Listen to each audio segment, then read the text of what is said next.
Kami boleh ada.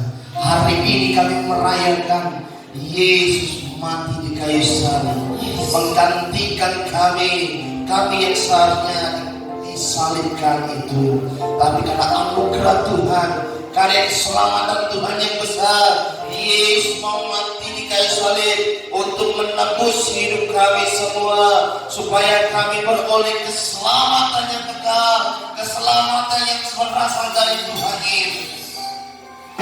Hari ini Yesus membuktikan Dia datang untuk melakukan karya terbesar dalam hidup kami. Dia bukan hanya omong kosong, Dia bukan hanya omong doang, tapi Yesus buktikan Dia mau mati bagi kami untuk menebus dosa kami. Pengorbanan terbesar Yesus berikan kepada kami. Ajari kami terima firman-Mu, ajari kami untuk mengerti firman-Mu, hidup semakin benar, hidup semakin layak di hadapan Tuhan. Bukan kami yang membuat darah Yesus semakin tercurah untuk karya penghapusan dosa kami. Ajari kami terus Tuhan, agar kami bukan melukai hati Tuhan. Ajari kami Tuhan, agar kami semakin hari semakin menjadi pelaku firman-Mu, supaya kemuliaan Tuhan terjadi. Karya salib Tuhan kami wartakan, bahwa di balik salibnya Tuhan, di balik karya yang besar, di balik semua yang Tuhan kerjakan, ada rencana Tuhan yang besar, ada semua orang yang percaya kepada Yesus, terima Yesus sebagai Tuhan dan Juru Selamatnya. Bapa di surga, urapi hamba-Mu untuk menyampaikan kebenaran firman. Urapi kami semua dengan urapan kuasa Roh Kudus, sehingga kami bisa mengerti dan kami bisa terima firman-Mu, hidup dan kebenaran firman-Mu. Kami usir semua kuasa-kuasa kegelapan dalam bentuknya. Di dalam nama Yesus, tidak ada tempat ini, tidak ada dalam diri kami, dari orang sebelum kaki kami, kami patah hancur, kami bangkang, kami lenyapkan di dalam nama Yesus, di dalam nama Yesus. Haleluya. Di dalam nama Yesus, semua setan mati di bawah kakinya Tuhan Yesus. Dia masih kelam. Yesus Tuhan Allah yang ajaib. Dalam nama Yesus kami siap dengan firman Tuhan. Haleluya. Amin.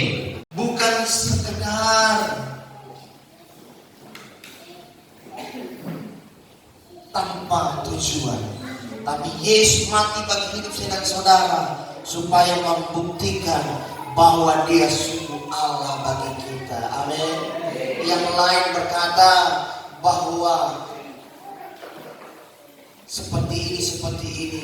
Yesus bukan ngomong doang. Yesus membuktikan di dalam diri Dia korbankan dirinya supaya terjadinya keselamatan itu. Hari ini firman Tuhan mau berbicara bagi hidup saya dan saudara, karya pengorbanan Yesus di kayu salib. Kita buka Injil Yohanes pasal 19 ayat 17 sampai 18. Nanti kita lanjutkan di ayat 25. Injil Yohanes pasal 19 ayat 17 sampai 18. Nanti kita lanjutkan di ayat 25. Sambil memikul salibnya, Ia pergi keluar ke tempat yang bernama tempat tengkorak. Dalam bahasa Ibrani Golgota. Dan di situ Ia disalibkan mereka, dan bersama-sama dengan Dia disalibkan juga dua orang lain, sebelah menyebelah, Yesus di tengah-tengah. Ayat 25. Dan dekat salib Yesus berdiri ibunya dan saudara ibunya, Maria istri Klopas dan Maria Magdalena. Bapak Ibu Saudara terkasih, di dalam karya pengorbanan Yesus, kita akan melihat bahwa Yesus yang mati di kayu salib karena hidup saya dan saudara yang berdosa. Bukan kaki Yesus yang dipaku itu yang berdosa, karena dia pergi ke tempat maksiat, dia pergi ke diskotik, dia pergi ke tempat berjudi. Bukan, tetapi karena dosa saya dan saudara. Tangan Yesus dipaku di kayu salib, bukan karena dia melakukan tindakan yang tidak baik, bukan, tapi karena hidup saya dan saudara yang berdosa. Kepala Yesus ditancapkan mahkota duri, bukan karena pikiran Yesus yang tidak beres, bukan, tetapi karena hidup saya dan saudara berdosa. Hari ini Yesus mati bagi saya dan saudara. Dia mau melakukan karya penebusan bagi hidup saya dan saudara. Kalau hidup kita hanya mau hidup yang biasa-biasa saja, hidupmu hanya biasa-biasa saja dalam ikut Tuhan. Tapi kalau hidup kita mau yang luar biasa, lakukan yang luar biasa di hadapan Tuhan, lakukan sesuatu yang dahsyat di hadapan Tuhan, maka hidupmu akan diikut Tuhan secara dahsyat. Bapak Ibu Saudara terkasih di dalam Tuhan, hasil karya pengorbanan Yesus itu seperti apa? Kita buka di dalam Lukas pasal 8. Lukas pasal 8 ayat 2. Hasil pengorbanan Yesus di kayu salib, Lukas pasal 8 ayat 2, demikian firman Tuhan. Dan juga beberapa orang perempuan yang telah disembuhkan dari roh jahat atau berbagai penyakit, yaitu Maria disebut Magdalena yang telah dibebaskan dari 7 roh jahat. Bapak Ibu Saudara terkasih, hasil karya pengorbanan Yesus di kayu salib, yang pertama kita mau melihat bahwa darah yang tercurah di kayu salib, tubuh Yesus yang terkoyak-koyak di kayu salib, membebaskan saya dan saudara dari dosa. Beri kemuliaan untuk Tuhan. Karena Yesus membebaskan hidup saya dan saudara dari ikatan dosa, maka Yesus yang saktinya luar biasa itu, yang tiada tandingannya itu, bisa membuat semua roh jahat bertekuk lutut di hadapan Dia. Amin. Jangan beri diri kita untuk jadi alatnya setan. Jangan beri diri kita menjadi rumahnya setan, tapi berilah diri kita menjadi rumahnya Roh Kudus. Amin. Berilah dirimu, terima Yesus secara sungguh-sungguh. Jangan main-main lagi, karena hidup kita bukan untuk dipermainkan. Yesus mati dengan harga yang sangat mahal di kayu salib. Jangan main-main ikut Tuhan. Amin. Jangan sudah kepepet baru cari Yesus. Jangan sudah tidak berdaya baru cari Yesus. Jangan sudah ada kemalangan baru cari Yesus. Mau hidupmu beres, mau hidupmu belum beres, mau hidupmu sudah sukses, saya dan saudara harus hidup di dalam Yesus. Beri kemuliaan untuk Tuhan.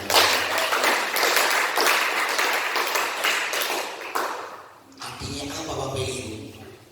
Andalkan Tuhan di setiap hidup saya dan saudara. Jangan bangga kalau saudara hidup dari kuasa kegelapan. Ya. Jangan bangga saudara dipakai iblis, tapi bangga saudara kalau dipakai oleh Roh Kudus. Untuk apa? Untuk menyatakan kemuliaan Tuhan. Amin. Tapi bukan Roh Kudus abal-abal. Haleluya. Bukan Roh Kudus abal-abal. Bukan Roh Kudus yang penuh kepalsuan, tapi Roh Kudus yang benar-benar dari Roh Kudus. Amin. Kalau benar-benar dari Roh Kudus, suara itu tidak akan suruh orang pergi ke tempat dukun. Kalau dari Roh Kudus, tidak akan takut dengan situasi apapun. Kalau dari Roh Kudus, hidup kita akan dikuatkan Tuhan. Amin. Kalau dari Roh Kudus, Tuhan yang bersama kita akan selalu mengingatkan kita untuk semakin ingat di kayu salib. Di kayu salib Yesus berkorban bagi hidup saya dan saudara. Amin. Iya. Nggak, orang Kristen tidak ada lagi tubuhnya. Kenapa? Karena kita tiap tahun hanya memperingati. Ya, kenapa? Yesusnya sudah pasca bangkit dari antara mati, naik ke surga, duduk sebelah kanan Allah Bapa. Yesus kita bukan Tuhan sembarangan, Tuhan satu-satunya keselamatan yang memberi kepastian keselamatan itu. Bapak Ibu saudara terkasih, yang kedua kita hasil karya pengorbanan Yesus yang mau disampaikan pada hari ini. Yang poin yang kedua kita buka dari Injil Matius pasal 27 ayat 56. Injil Matius pasal 27 ayat 56.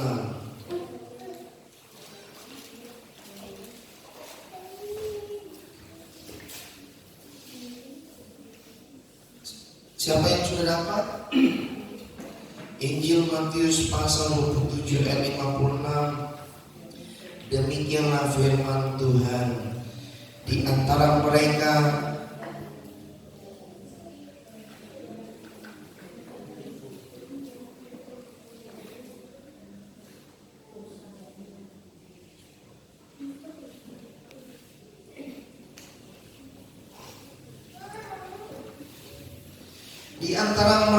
terdapat Maria Magdalena dan Maria ibu Yakobus dan Yusuf dan ibu anak-anak Zebedius.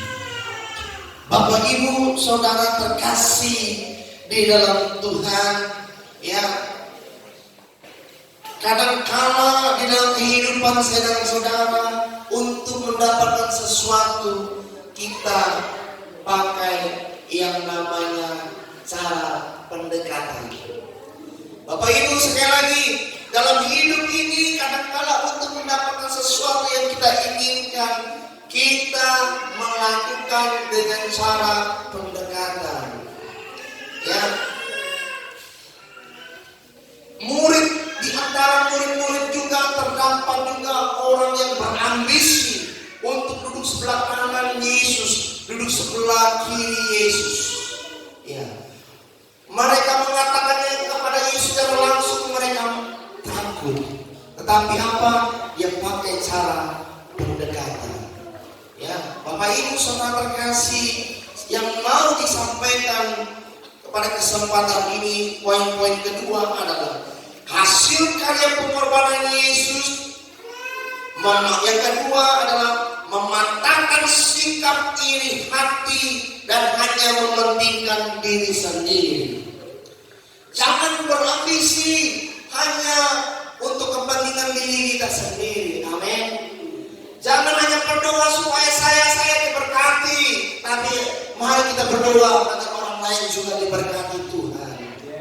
Maka doa saya diberkati Tuhan, semua diberkati Tuhan, supaya sama-sama diberkati, tidak ada berkekurangan. Amin. Kalau saya berkekurangan, Bapak Ibu stres. Kalau Bapak Ibu kekurangan, saya terus diberkati, saya pun pusing. Haleluya. Supaya nggak sama-sama pusing, saling mendoakan supaya sama-sama diberkati, beri kemuliaan Tuhan.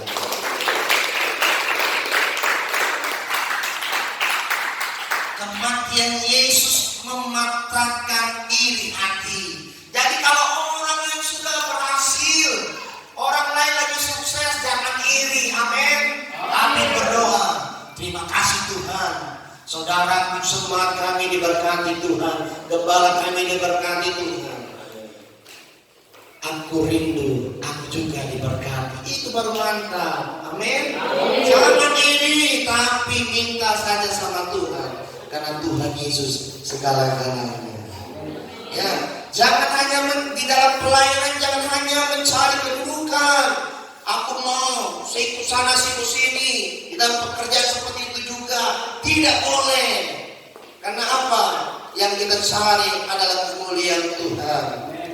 Bapak Ibu saudara terkasih harus tahu, di Jerman ada museum gambar salibnya Tuhan. Bisa di bawahnya itu ada tulisan yang sangat luar biasa. Mau tahu Bapak Ibu? Pasti mau ya kan? Iya. Tulisannya adalah, ini yang aku lakukan bagimu. Apa yang bisa kamu lakukan bagiku? Saya ulangi lagi.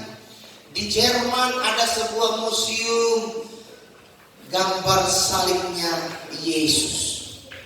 Di bawah gambar salibnya Yesus ada tulisan yang sangat luar biasa.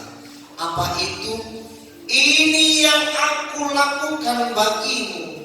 Apa yang bisa kamu lakukan bagiku? Artinya apa?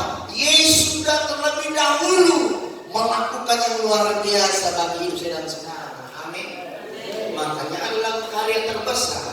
Kalau tak ada Yesus melakukan yang luar biasa itu, mana ada lagi karya terbesar. Amin. Orang berkata, di manakah hati? Jangan cari hati yang lain, cari hati Yesus supaya ada dalam hati kita. Amin. Orang berkata orang bertanya, di manakah cinta? Jangan cari cinta yang lain, carilah cinta di dalam Yesus. Amin. Itu adalah lagunya Bapak Ibu. Ya karena suara saya agak serak, saya nggak mau. Saya adalah ciptakan lagu itu. Lagunya, musiknya musik pop rohani. Ya. Saya ambil dari musiknya pop. Iya, saya suka lagu pop dulu. Ya, sebelum saya di pendeta, saya suka lagu pop dan saya menciptakan lagu. Tidak dipublikasikan karena saya bukan orang terkenal.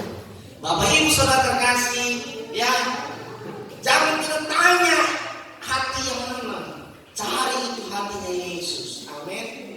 Jangan tanya di mana cinta, cari itu cintanya Yesus. Amin. Kalau cintanya Yesus, kadang-kala suami menjengkelkan, tidak akan pergi. Amin. Walaupun menjengkelkan, istrinya nggak bisa diurus, nggak bisa teratasi, tapi karena cintanya Yesus, dia berusaha bertahan saja. Amin. Jangan berkata, Pak, kenapa orang besar, artis bisa cerai sini, nikah gereja satu, lompat lagi gereja yang lain. Jangan hidup menurut artis, hiduplah menurut Yesus yang di kayu salib, mati bagi hidup saya dan saudara. Amin. Amin. Ya, kalau saudara percaya Yesus ada di tempat ini, jangan kalau ada masalah lompat gereja sana, nggak sembuh lompat gereja sana, nggak sembuh cari dukun sana, nggak sembuh dukun sini, dukun sono, dukun abal-abal. Bapak Ibu sekali ikut Yesus, tetap andalkan Tuhan. Nggak sembuh juga, tetap terus berdoa. Karena firman Tuhan berkata, peristiwa ini hanya bisa diselesaikan hanya lewat doa. Bapak Ibu saudara terkasih, terus dengan perkataan yang museum di Jerman ini yang sudah aku lakukan bagimu, apa yang bisa kamu lakukan? Jadi pertanyaan bagi saya dan saudara, apa yang bisa kita lakukan? Ya, hari ini Tuhan menunggu kita. Hati kita mau melakukan apa untuk Tuhan? Apakah kita yang sekedar, yang penting gua sekedar melayani, yang penting sekedar gua ibadah? Jangan hidup dalam sekedar. Amin. Tapi hiduplah penuh antusias di dalam kesetiaan ikut Tuhan. Ya, jangan hanya napas, tahu napas. Natal dan Paskah. Saya mau meluruskan Bapak Ibu ya, di daerah provinsi kita ini memang sering saya mendengar orang berkata selama Paskah pada Jumat Agung. Itu salah Bapak Ibu. Paskah itu bukan kematian Tuhan. Paskah itu kebangkitan Tuhan. Nanti hari Minggu kita rayakan Paskah. Amin. Ya, Jemaat GBHP tidak boleh salah omong. Jumat Agung ya Jumat Agung, Paskah ya Paskah, Natal ya Natal, Minggu ya Minggu. Amin. Itu namanya orang yang waras imannya. Berikut dia Tuhan.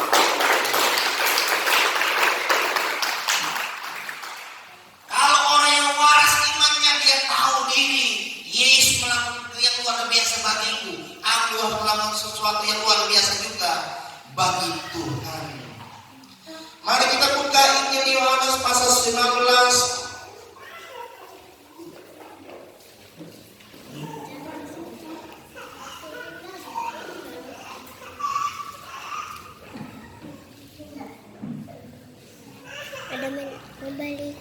Ayat 38 firman Tuhan berkata, sesudah itu Yusuf dari Arimatea yang murid Yesus tetapi sembunyi-sembunyi karena takut kepada orang-orang Yahudi, meminta kepada Pilatus supaya ia diperbolehkan menurunkan mayat Yesus.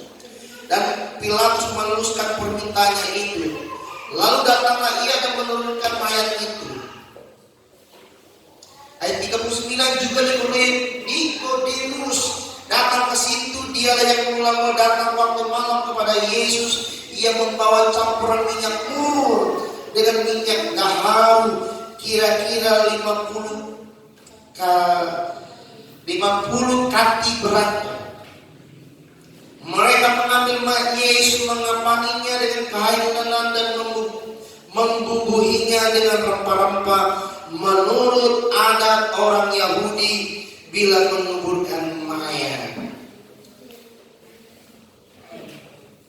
Ayat 41. Dekat tempat di mana Yesus disalibkan ada suatu taman, dan dalam taman itu ada suatu kubur baru yang di dalamnya belum pernah dimakamkan seseorang. Bapak Ibu Saudara terkasih, kita belajar dari Yusuf dari Arimatea. Dia melakukan yang terbaik bagi Yesus. Semboyan hidup Yusuf dari Arimatea adalah, biarlah yang terjelek yang kumiliki menjadi bagianku. Biarlah yang terhebat, yang termewah yang kumiliki, ku persembahkan untuk Tuhan Yesus. Luar biasa Bapak Ibu. Kalau Bapak Ibu mau tahu kuburan Yesus itu, wow, luar biasa. Orang seluruhnya kalau ke Israel akan berlomba-lomba untuk ziarah ke makamnya Yesus. Tetapi Bapak Ibu tahu kuburan Yusuf dari Arimatea sangat gersang, sangat tidak terurus, sangat tidak terawat. Karena apa? Karena dia tidak penting. Tapi Bapak Ibu sedang terkasih, biarlah kita jadikan diri kita ini tidak penting, tapi kita pentingkan apa yang menjadi bagiannya Tuhan. Ketika kita pentingkan apa yang menjadi bagian Tuhan, ini sudah kita berikan untuk Tuhan. Apa yang bisa kita lakukan? Yang pertama, tunjukkan kasih nyata kepada Yesus, bukan dengan sembunyi-sembunyi. Amin. Apa yang kau miliki, uangmu, tenagamu, pikiranmu, kedudukanmu, jabatanmu, kepandaianmu, berikan untuk kemuliaan Tuhan. Amin. Yang kedua, gunakan kedudukanmu, gunakan uangmu untuk melayani Yesus. Coba kalau yang minta kepada Pilatus itu adalah Petrus, mana mungkin dikasih mayat Yesus itu diturunkan dari kayu salib. Kenapa? Kenapa Bapak Ibu? Karena Petrus orang biasa. Karena orang yang luar biasa yang meminta kepada Pilatus, maka Pilatus memberikan izin itu. Bapak Ibu Saudara terkasih, kita bersyukur kita memiliki uang, kita bersyukur memiliki kedudukan, kita bersyukur memiliki apa yang kita miliki dari Tuhan. Gunakan itu untuk melayani Tuhan. Amin. Jangan tanya kenapa aku begini, kenapa itu bisa diberkati. Apakah engkau sudah gunakan untuk melayani Tuhan dengan tulus atau tidak? Apakah kita selama ini sudah beribadah itu Tuhan dengan tulus atau tidak? Jangan tanya. Tuhan tidak butuh pertanyaan kita. Amin. Tuhan butuh tindakan kita yang tulus dan setia kepada Tuhan. Bapak Ibu, ketika kita tulus dan setia sama Tuhan, kita akan melihat karya terbesar yang Tuhan berikan kepada kita. Yang ketiga, beri persembahan terbaik kepada Yesus.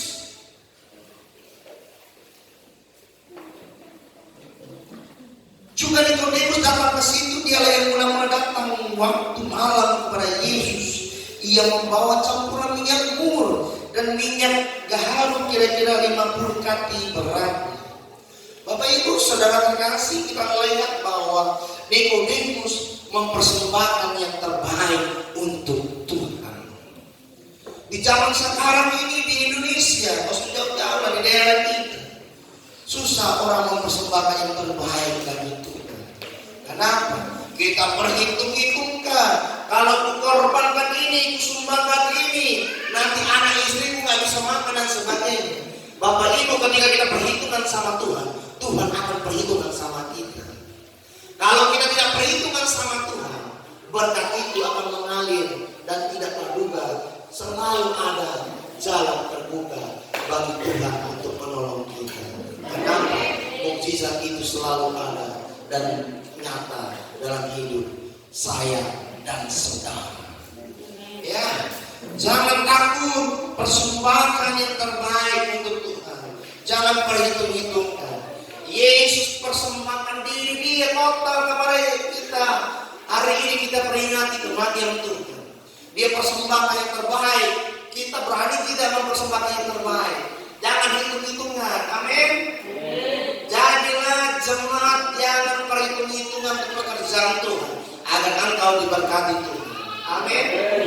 Jadilah pelayan yang jangan hitung-hitungan untuk pekerjaan Tuhan. Kalau engkau hitung-hitungan tidak tulus, Tuhan tidak tulus akan hidupmu. Kalau engkau tulus, engkau akan melakukan perkara pelayan yang luar biasa. Pegang janji itu. Orang yang tulus dan setia akan terima lebih besar daripada orang yang tidak setia. Kita lakukan yang terbaik. Kita percaya Tuhan itu akan nyata dalam hidup kita. Ya. Ketika saya merenungkan tulisan yang di Museum Jerman, saya katakan, saya bersyukur Tuhan, saya sudah beri 300 juta untuk gereja GBHPS. Ketika Bapak Ibu yang telah berkorban baik sedikit maupun banyak, Bapak Ibu juga bisa berkata, sudah kuberi untuk pekerjaan Tuhan di GBHPS. Apa itu? Pertanyaan Yesus kan, ini yang sudah kulakukan bagimu, apa yang bisa kamu lakukan bagiku? Tapi apa yang sudah kita beri? Apakah sudah cukup sampai situ saja? Belum Bapak Ibu. Ya, pelayanan butuh pengorbanan saya dan saudara. Amin. Haleluya. Ya kita, ya Bapak Ibu, ketika lewat tadi mungkin lihat ke atasnya Bapak Ibu, gereja kita atapnya lagi direnovasi untuk menjadi lebih baik lagi. Doakan cuacanya lebih bagus lagi supaya tidak hujan, supaya tidak kebanjiran, supaya tidak bocor. Amin. Amin. Kuat berdoa. Untuk apa? Cuaca yang bagus. Habis itu apa? Kuat berdoa agar bisa gembalamu ini melunasi biaya yang dibutuhkan. Amin. Amin. Kuat berdoa untuk apa lagi? Bisa beli stabilizer. Amin. Bisa beli Infocus atau TV yang besar. Ada yang terbakar karena tidak ada stabilizer. Tak usah.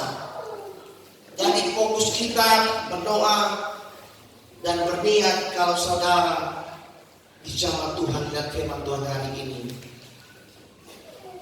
Dana renovasi atap ini 30 juta. Sudah ada dana 1 juta dari ibu gembala gereja lain yang saya katakan minggu lalu ya. Hari Minggu ya. Ya, nanti 29 juta akan saya cari untuk penuhi ini. Kalau jemaat terbeban, kalau jemaat mau memberi yang terbaik bagi pekerjaan Tuhan, sediakan stabilizer yang harganya 5 juta itu. Ya, malu memberikan kepada saya, setor itu kepada ibu bendahara. Nanti dia akan lapor kepada saya, Pak, sudah ada yang memberi. Kalau nggak bisa juga nggak apa-apa, memberi lewat doa nggak Gak apa-apa. Kenapa? Doa itu mahal harganya. Amin. Amin. Jangan Bapak Ibu berkata, saya tidak pernah menghargai orang yang hanya memberi bisa dengan doa. Kalau Bapak Ibu memberi dengan doa yang tulus, saya percaya harganya miliar rupiah. Amin. Karena berkat doa itu tidak pernah putus-putusnya mengalir dan mengalir dalam hidup saya dan saudara. Bapak Ibu saudara terkasih, Yesus berkorban dalam hidup saya dan saudara. Poinnya adalah membebaskan kita dari dosa supaya keselamatan itu bisa terjadi. Yang kedua, mematahkan sikap iri hati kita dan hanya mementingkan diri kita sendiri, tetapi kita diundang lewat peristiwa kematian Tuhan. Tuhan Yesus sudah melakukan yang terbaik dalam hidup saya dan saudara. Tuhan undang kita, apa yang mau kita lakukan untuk Tuhan. Yang pertama, tunjukkan kasih kita secara nyata kepada Tuhan, bukan secara sembunyi-sembunyi. Yang kedua, gunakan harta kita, kedudukan kita, apa yang kita miliki untuk melayani Yesus. Ketiga, beri persembahan terbaik kepada Yesus dan pekerjaan Tuhan. Ya, Bapak Ibu, di akhir khotbah saya mau berkata, khotbah ini bukan untuk meminta uang. Khotbah ini untuk menjamah hati kita sendiri. Tuhan sudah begitu baik bagi kita. Kalau mau terbeban memberi yang terbaik, lakukanlah itu. Kalau tidak, jangan banyak ngomong di luar. Karena Yesus tidak mau banyak omongan kita. Nanti Tuhan Yesus bungkam mulut kita dengan peristiwa musibah, baru kita tahu. Tapi hari ini saya dan saudara diundang Tuhan untuk tahu kebenaran Yesus memberi yang terbaik dalam hidup saya dan saudara. Ketika kita di zaman Tuhan, diberkati Tuhan, mau memberi puji Tuhan, tidak memberi juga tidak apa-apa. Karena Tuhan Yesus mampu memenuhi apa yang dibutuhkan di pelayan yang di tempat ini. Kenapa? Karena pasti ada orang yang berdoa khusus untuk semua dana di gereja ini tercukupkan. Amin. Amin. Amin. Iya. Banyak juga yang bukan banyak, ada juga yang berjanji-janji, tapi selama tidak ada realita, saya bukan pendeta yang percaya dengan janji manusia. Saya percaya dengan janjinya Allah. Karena apa? Janji Allah sudah terbukti dalam hidup saya, sudah terbukti dalam pelayanan di tempat ini, sudah terbukti dalam hidupmu dan hidupku. Mari kita bangkit berdiri. Demikianlah kebenaran firman Tuhan yang akan menjamah hidup kita semua. Saya undang